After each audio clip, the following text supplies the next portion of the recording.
नमस्कार प्यारे बच्चों, आज हम पेरीमीटर और एरिया के बारे में पढ़ेंगे, यानी कि परिमाप और क्षेत्रफल के बारे में पढ़ेंगे। उनसे रिलेटेड ट्रिकी क्वेश्चन करेंगे। तो पेरीमीटर किसे कहते हैं? Sum of all side of a close figure. Sum of all side of a close figure is called perimeter. और एरिया किसे कहेंगे? Amount of surface enclose by any close figure is called area. या फिर हिंदी में इसको बोलेंगे कि किसी भी आकृति के अंदर जितनी भी भुजाएं हैं उन सारी भुजाओं का योग परिमाप कहलाएगा, या उसकी बाउंड्री परिमाप कहलाएगी। और कोई भी बंद फिगर है, उस बंद फिगर ने कितनी जगह घेरी है वो उसका क्षेत्रफल कहलाएगा। तो अब इसमें अपन कुछ क्वेश्चन करेंगे। तो फर्स्ट क्वेश्चन मैंने लिया है, find the area of a square whose diagonal is 5√2 centimetre. तो इसके अंदर सबसे पहले तो अपन स्क्वायर बनाएंगे। स्क्वायर के अंदर मैंने ये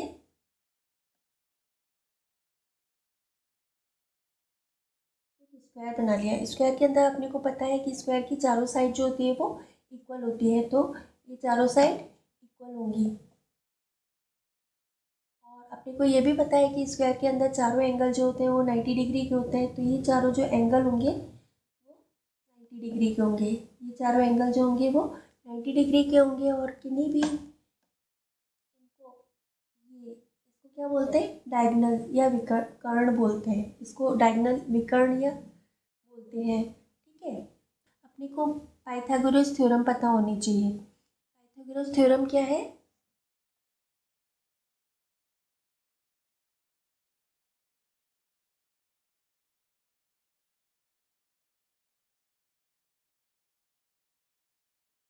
पाइथागोरस थ्योरम क्या है? पाइथागोरस थ्योरम है base square plus height square is equal to hypotenuse.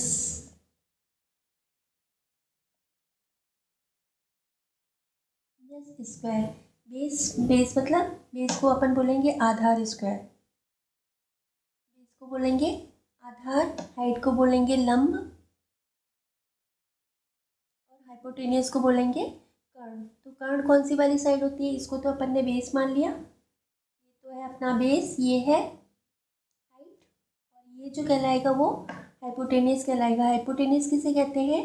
90 degree angle के सामने ट्रायंगल में ये वाला ट्रायंगल लेंगे अपन। पाइथागोरस थ्योरम जो है वो राइट एंगल ट्रायंगल में लगती है। राइट एंगल ट्रायंगल मतलब जिसमें कि एक एंगल जो है वो 90 डिग्री का होता है, तो उसमें पाइथागोरस थ्योरम लगती है। क्या होती है? Base square plus height square is equal to hypotenuse square. Hindi में बोलेंगे आधार स्क्वायर प्लस लंब स्क्वायर इज इक्वल टू कर्ण स्क्वायर। तो इसके अंदर ये तो है बेस, हाइपोटेनियस आपको बता दिया कि 90 डिग्री के सामने वाले को बोलते हैं कर्ण या हाइपोटेनियस। ये तो हो गया बेस, ये हो गया हाइट, और ये हो गया हाइपोटेनियस। तो इसके अंदर बेस क्या है? बेस तो है एस साइड मान ली, इस साइड को अपन ने एस मान लिया, चारों साइड एस के बराबर है, तो ये हो गया एस स्क्वायर प्लस हाइट भी इसमें क्या है? हाइट भी इसके अंदर एस है। और ये अपने को कितना दे रखा है? डायगोनल जो दे रखा है 5√2 दे रखा है, उसका भी अपने को स्क्वायर करना है। ठीक है, तो अब यहाँ पे कितने एस स्क्वायर हो गए? यहाँ पर हो गए 2s स्क्वायर हो गए। सॉरी, इसके अंदर डायगोनल तो दे रखा है, अपने को एरिया फाइंड आउट करना है। डायगोनल तो दे रखा है, एरिया फाइंड आउट करना है। ठीक है, डायगोनल कितना दे रखा है? 5√2 दे रखा है। फिर ये इज इक्वल टू 5 का स्क्वायर करेंगे, मतलब 5 को 2 बार मल्टीप्लाई करेंगे, तो 5 5 सा 25, और √2 का स्क्वायर करेंगे तो √2 का स्क्वायर क्या होता है? √2 का मतलब क्या होता है? रूट का मतलब क्या होता है? रूट का मतलब होता है किसी भी जो भी नंबर लिखा है रूट के अंदर उसकी पावर हाफ। और स्क्वायर है तो अपन उसको किससे मल्टीप्लाई कर देंगे? 2 से मल्टीप्लाई कर देंगे। ये पावर आपस में मल्टीप्लाई होती है, तो हाफ को अपन 2 से मल्टीप्लाई करेंगे तो ये ऊपर नीचे है तो कैंसिल हो जाएगा। हाफ का डबल कितना होगा? 1 होगा। ये 2 की पावर 1, इसकी पावर किसी की पावर 1 हो तो उसको पावर लिखना ज़रूरी नहीं है, उसको केवल 2 ही लिखेंगे। तो ये हो जाएगा 25 मल्टीप्लाई बाय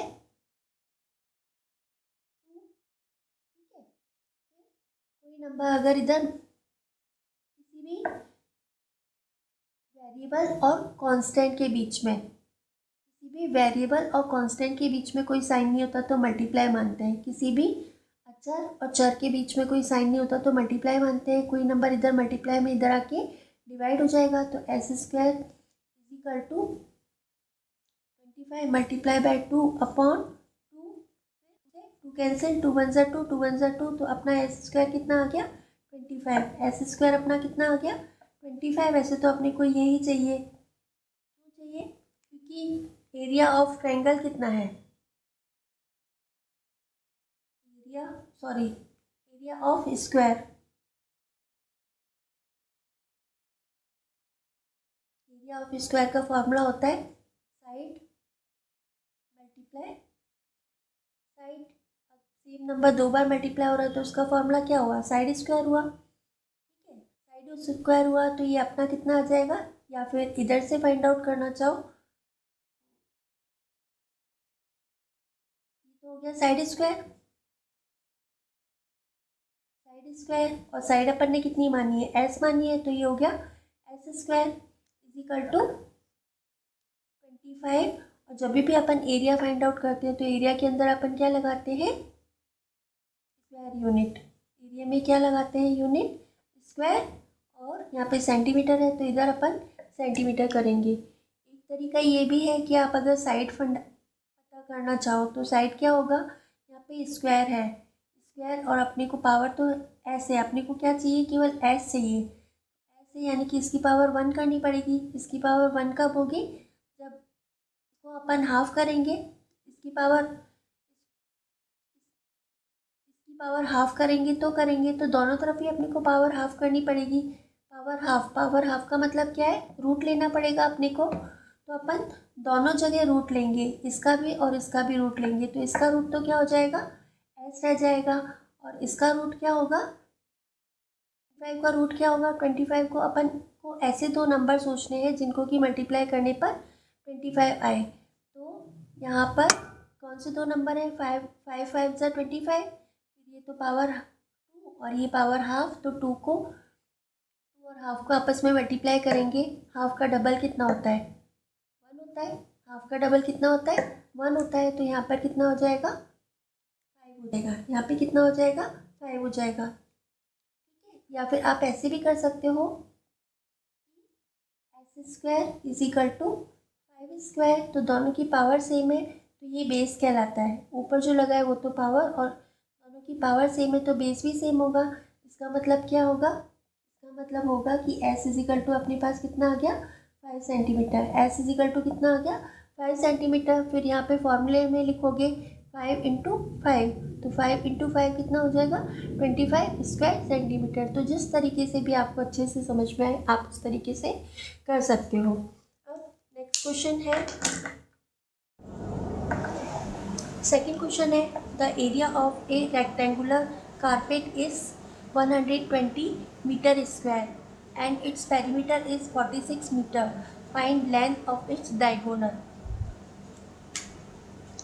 तो सबसे पहले तो अपन एक रेक्टेंगल बनाएंगे।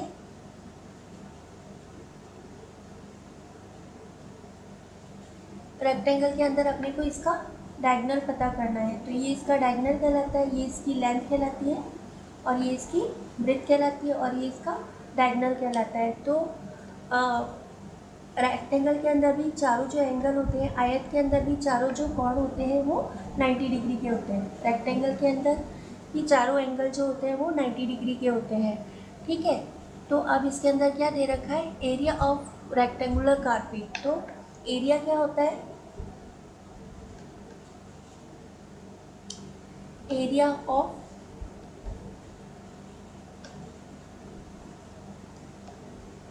Rectangular carpet. एरिया जो होता है रेक्टेंगल का, उसका वो होता है length multiply breadth, length multiply breadth. तो उसको अपन शॉर्ट में कर सकते हैं, L into B is equal to कितना दे रखा है अपने को, 120 मीटर दे रखा है। अपने को कितना दे रखा है, 120 मीटर स्क्वायर दे रखा है। ठीक है, अब अपने को पेरीमीटर दे रखी है, तो पेरीमीटर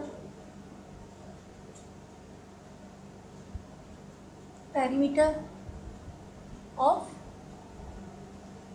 रेक्टेंगुलर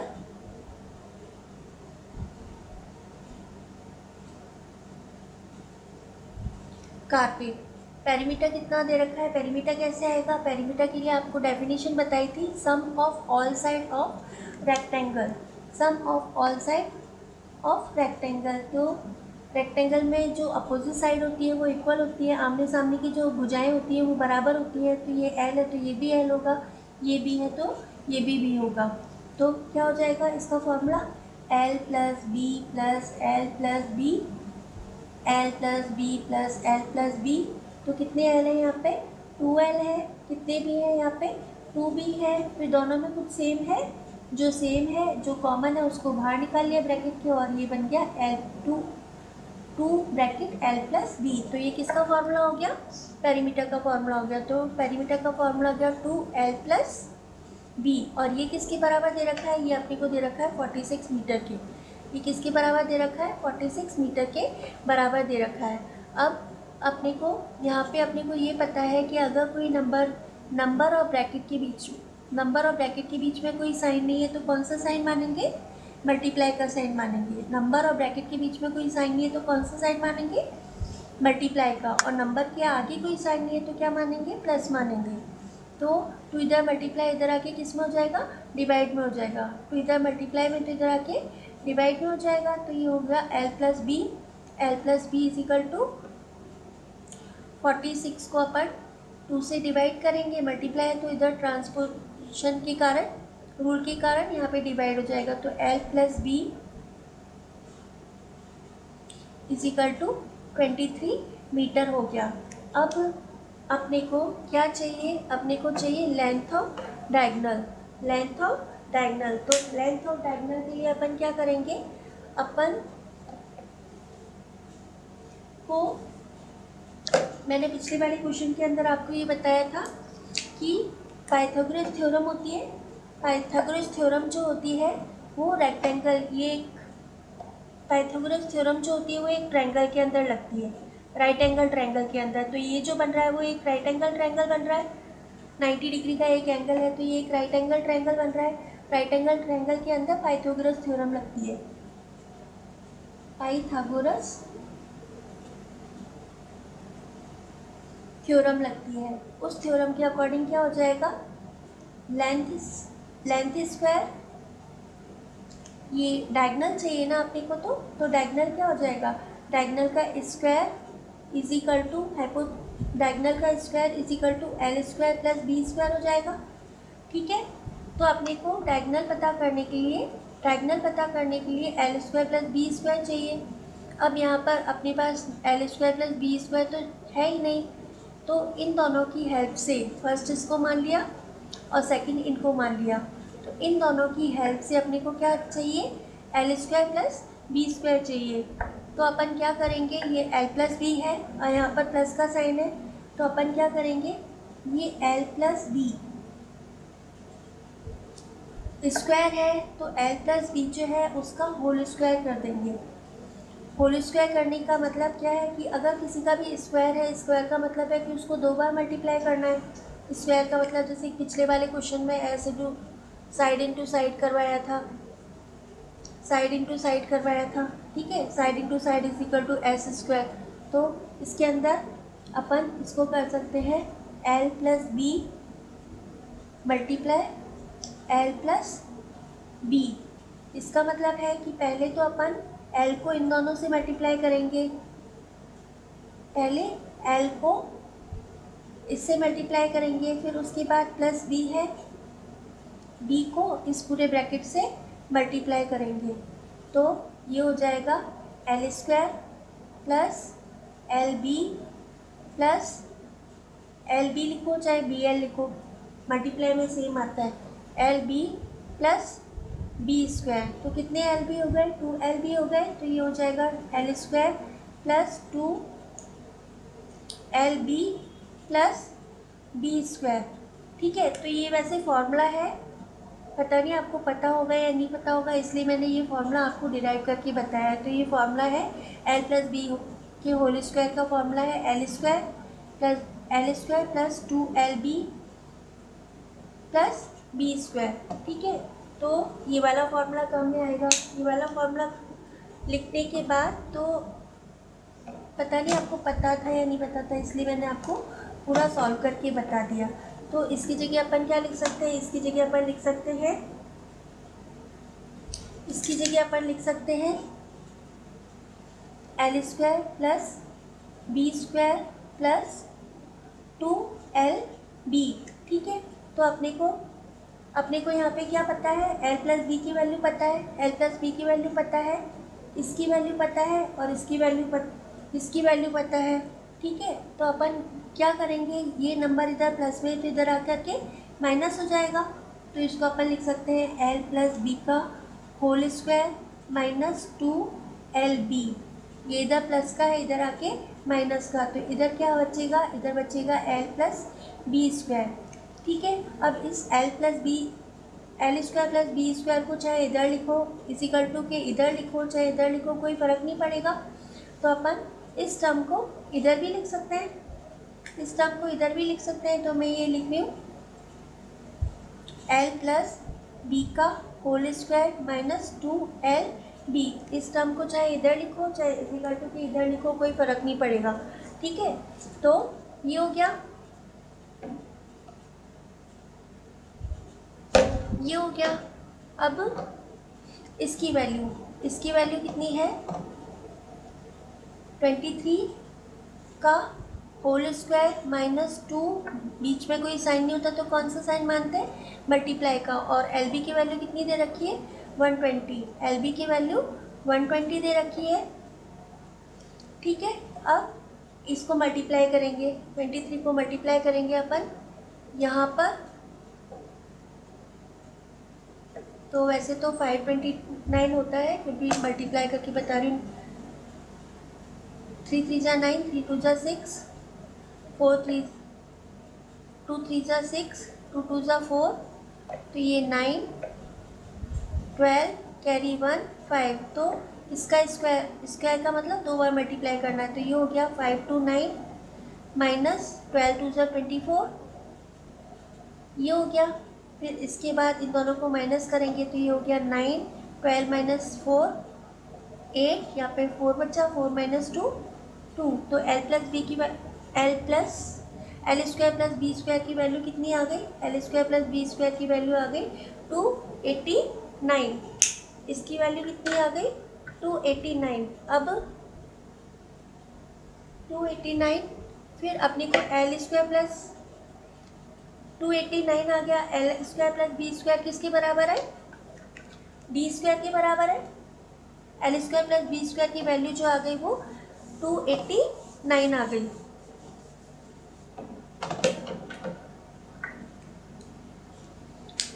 तो ये हुआ डी स्क्वायर इजिकल टू, इसकी वैल्यू आई थी अपने पास 289। अब इधर स्क्वायर है, इधर स्क्वायर है, इस स्क्वायर को अपने को हटाना है, डायगनली चाहिए अपने को। तो इस स्क्वायर को हटाने के लिए क्या करेंगे, दोनों तरफ रूट ले लेंगे। तो रूट लेने पर, रूट मतलब पावर हाफ करेंगे, तो डबल, हाफ का डबल कितना होता है 1, तो यहाँ पर तो होगा, यहाँ तो रह जाएगा d, और यहाँ पर इसका अपन रूट लेंगे। अब कई बच्चों को रूट लेना नहीं आता, तो फिर मैं रूट लेना बता रही हूँ। यहाँ पर 289 है, फिर इसमें लास्ट से पेयर बनाते हैं, तो यहाँ पर ये दोनों पेयर बन गए, ये अकेला रह गया। फिर इसके बाद जो भी फर्स्ट पेयर में है, फर्स्ट अकेला नंबर जो है, अपने को ऐसे दो नंबर सोचने हैं जिनको कि मल्टीप्लाई करने पे ऐसे दो सेम नंबर सोचने हैं जिनको कि मल्टीप्लाई करने पर 2 या 2 से कम नंबर आए। तो 1 1 जा 1, 2 2 जा 4, ज़्यादा हो जाएगा 2 से, इसलिए अपन 1 लेंगे। तो ये हो गया 1 1 1 जा 1, दोनों को मल्टीप्लाई करने पर जो है उधर लिख दिया और इधर प्लस करते हैं, तो 1 और 1 2, और यहाँ पे जो सेम नंबर लिखा वो अपन यहाँ लिखेंगे।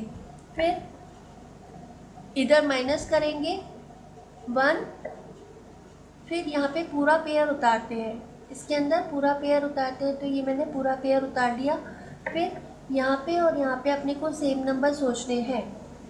यहाँ पे और यहाँ पे जैसे यहाँ सेम नंबर सोचे थे, यहाँ पे भी अपने को सेम नंबर सोचने हैं। ऐसे सेम नंबर सोचने हैं जिनको कि मल्टीप्लाई करने पर इसके बराबर या इससे कम नंबर आए। तो 21 वन ज़ा 21, 22 टू ज़ा 44, 23 थ्री ज़ा 69, 24 फोर ज़ा 96, 25 फाइव ज़ा 125, 26 सिक्स ज़ा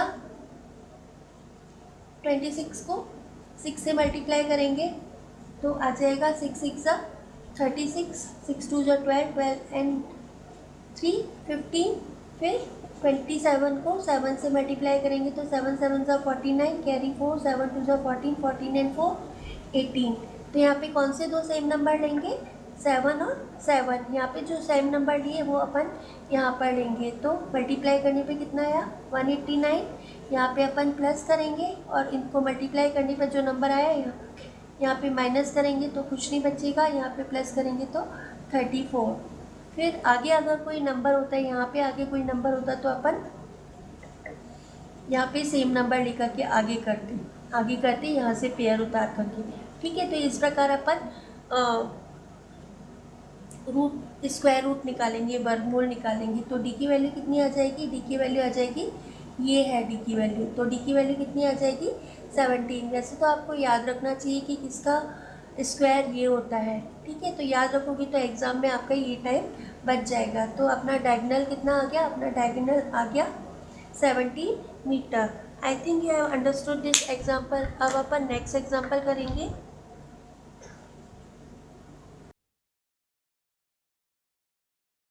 क्वेश्चन है the length of rectangle is 3 times of its width and the length of its diagonal is 6√10 centimetre. Find the perimeter of the rectangle. तो इसके अंदर अपने को ये दे रखा है कि उसकी जो लेंथ है वो उसकी विड्थ की लेंथ जो है वो उसकी विड्थ की 3 टाइम्स है। तो विड्थ अपने को पता नहीं है तो विड्थ को क्या मानेंगे, चौड़ाई, लंबाई जो दे रखी है उसकी चौड़ाई की, ये लंबाई कहलाती है, ये चौड़ाई कहलाती है, ये लेंथ कहलाती है, विड्थ कहलाती है।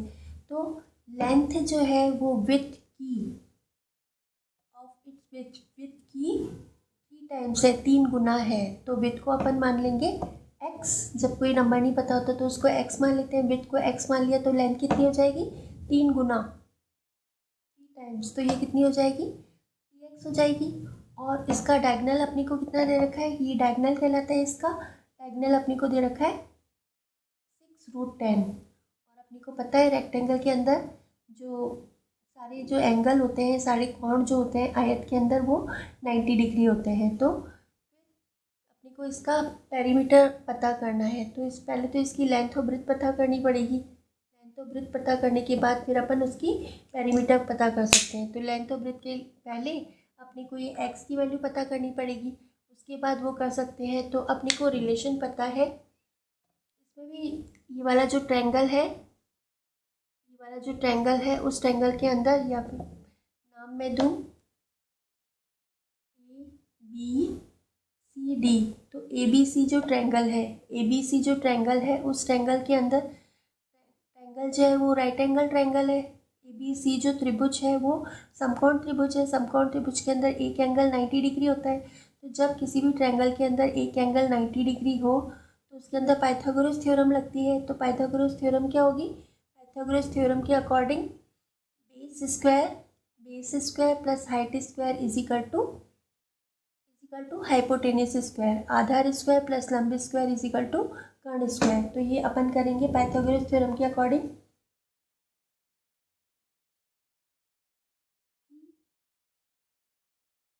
एक्स पूरी केवल एक्स का स्क्वायर नहीं करेंगे, 3x का स्क्वायर करेंगे। 3x square plus x square is equal to 6√10 का होल स्क्वायर। सबका स्क्वायर कर दिया। फिर यहाँ पर क्या होगा, यहाँ पर फोकस पड़ता है इसलिए मैं थोड़ा इधर लिख रही हूँ। 3 का स्क्वायर मतलब 3 को 2 टाइम मल्टीप्लाई करना है। 3 का स्क्वायर मतलब 3 मल्टीप्लाई थ्री को 2 टाइम मल्टीप्लाई करना है। इनकी पावर 1 होती है, इसकी पावर 1 होती है, तो दोनों अगर बेस सेम हो तो पावर ऐड हो जाती है, 1 + 1 हो जाती है। ठीक है, तो 3 स्क्वायर का मतलब 3 को 2 बार मल्टीप्लाई करना है, तो 3 3 जा 9 हो जाएगा। 3 3 जा 9 और x का स्क्वायर मैं यहाँ लिख रही हूँ क्योंकि फोकस पड़ता है यहाँ पर। 9x² plus x² is equal to 6 का स्क्वायर, 6 6 जा 36 और रूट का मतलब होता है पावर हाफ, हाफ को 2 से मल्टीप्लाई करेंगे, हाफ का डबल 1 हो जाएगा, तो 6 6 जा 36 और रूट का स्क्वायर क्या होता है, वही नंबर, रूट का स्क्वायर क्या होता है, नंबर इटसेल्फ। तो ये आ गया। फिर किसी भी नंबर के, किसी भी वेरिएबल के आगे, चर के आगे कोई नंबर ना हो तो अपन 1 मानते हैं, तो ये तो है 9x² और ये 1x², दोनों में से x² कॉमन लेंगे तो 9 and 1 10 हो जाएगा, 10x² is equal to 36 multiply by 10। कोई नंबर किसी भी कांस्टेंट और वेरिएबल के बीच में कोई साइन नहीं होता तो मल्टीप्लाई मानते हैं, 10 इधर मल्टीप्लाई में इधर आके डिवाइड हो जाएगा, तो x² is equal to 36 multiply by 10/10। ये अपॉन का मतलब है डिवाइड करेंगे, तो 10 1 जा 10, 10 1 जा 10, ये अपने पास आ गया 36।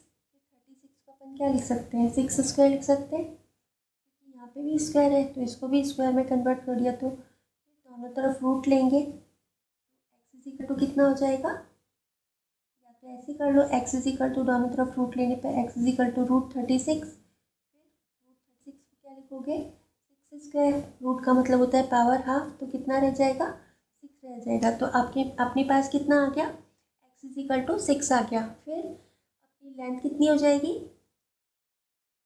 लेंथ हो जाएगी, लेंथ ऑफ रेक्टेंगल,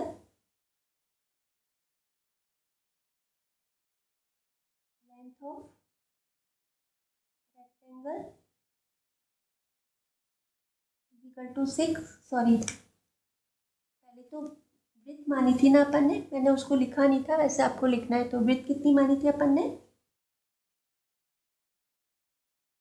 वृत्त मानी थी x, तो ये हो गई 6 सेंटीमीटर, और length of rectangle is equal to length कितनी मानी थी अपन ने, 3x, तो 3 और x के बीच में कोई साइन नहीं है तो मल्टीप्लाई मानेंगे, x की वैल्यू 6 है, x की वैल्यू 6 है, तो 3 6 18 सेंटीमीटर, तो इसकी ये तो आ गई 18 और ये आ गई अपने पास, ये आ गई 6। अब अपने को क्या फाइंड आउट करना है, अपने को फाइंड आउट करना है पेरीमीटर, अपने को फाइंड आउट करना है पेरीमीटर, तो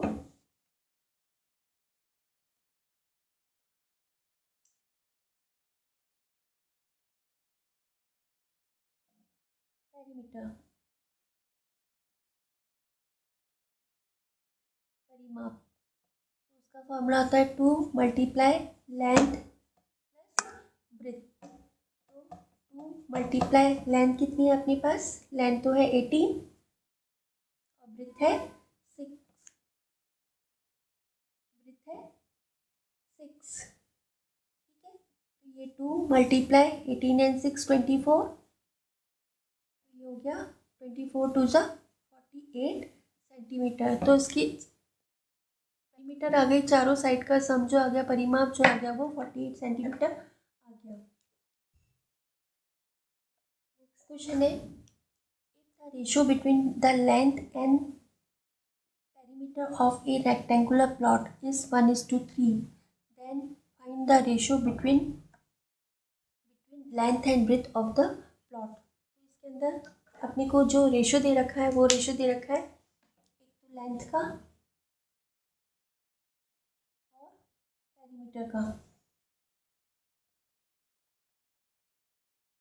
लेंथ का और पेरीमीटर ऑफ रेक्टेंगल का, लेंथ को अपन L मानते हैं और रेक्टेंगल की पेरीमीटर का फॉर्मूला क्या होता है, मतलब चारों साइड का बाउंड्री, तो वो होती है 2 मल्टीप्लाई लेंथ प्लस ब्रेथ, तो ये तो अपने को 1 दे रखा है और ये अपने को 3 दे रखा है, और वास्तविक रियल नंबर पता करने के लिए अपन क्या करेंगे कि मान लिया उसकी लेंथ तो है x, उसकी लेंथ तो है x, ठीक है। x को 1 से मल्टीप्लाई करेंगे तो x आएगा, और उसकी पेरीमीटर कितनी हो जाएगी, 3 को x से, ये रेशियो नहीं होगा, ये रियल नंबर होंगे, और उसका पेरीमीटर कितना हो जाएगा, 3x हो जाएगा। अब अपने को इसमें क्या चाहिए, ब्रेथ चाहिए, लेंथ तो अपने को ब्रेथ चाहिए, ठीक है, ब्रेथ चाहिए। तो ब्रेथ के लिए अपन क्या करेंगे, ये जो पेरीमीटर है वो किसके बराबर है, 3x के बराबर है, और इसके अंदर लेंथ किसके बराबर है, x के बराबर है। तो अपन ऐसे कर सकते हैं, पेरीमीटर इज इक्वल टू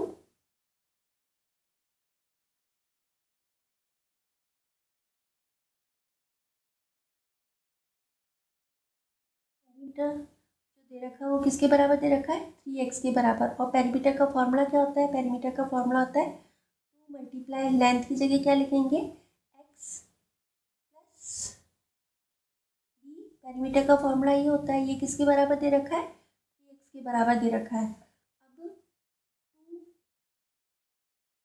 2 को ब्रैकेट के अंदर जितनी भी टर्म है हर टर्म से मल्टीप्लाई करना है। जैसे कि अपन ने पहले एक फॉर्मूला फाइंड आउट किया था l प्लस बी, एल बाहर था तो एल को दोनों एल प्लस बी से मल्टीप्लाई किया था, तो यहाँ पे 2 को दोनों से मल्टीप्लाई करेंगे तो ये हो जाएगा 2x plus 2b is equal to 3x। फिर किसी नंबर के आगे कोई साइन नहीं होता तो उसको अपन क्या मानते हैं, प्लस मानते हैं, तो ये हो गया प्लस, इधर आकर के ये माइनस होगा, तो यहाँ पे बचा 2b, और ये हो जाएगा 3x माइनस 2x, तो ये 2b is equal to 3x में से 2x को माइनस करेंगे तो 1x बचेगा, ठीक है। फिर किसी भी कांस्टेंट और वेरिएबल के बीच में कोई साइन नहीं होता तो कौन सा साइन मानते हैं, मल्टीप्लाई का साइन, तो ये इधर मल्टीप्लाई इधर आकर के डिवाइड हो जाएगा, तो b इज इक्वल टू हो जाएगा x/2, b is equal to हो जाएगा x/2, यानी कि ब्रेथ जो है वो लेंथ की आधी है।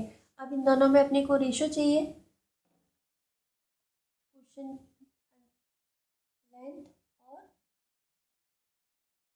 ब्रेथ का रेशो चाहिए, तो लेंथ तो अपनी कितनी है, x है, और ब्रेथ कितनी अपनी x/2 है। तो इस 2 को हटाने के लिए अपन दोनों रेशो को किससे मल्टीप्लाई करेंगे, 2 से मल्टीप्लाई करेंगे, तो दोनों 2 को x से मल्टीप्लाई किया 2 आ गया, और x/2 को 2 से मल्टीप्लाई करेंगे तो कितना हो जाएगा, x रह जाएगा, तो ये हो गया 2x इज टू x। फिर इसके अंदर कॉमन फैक्टर जो आ रहा है वो x आ रहा है,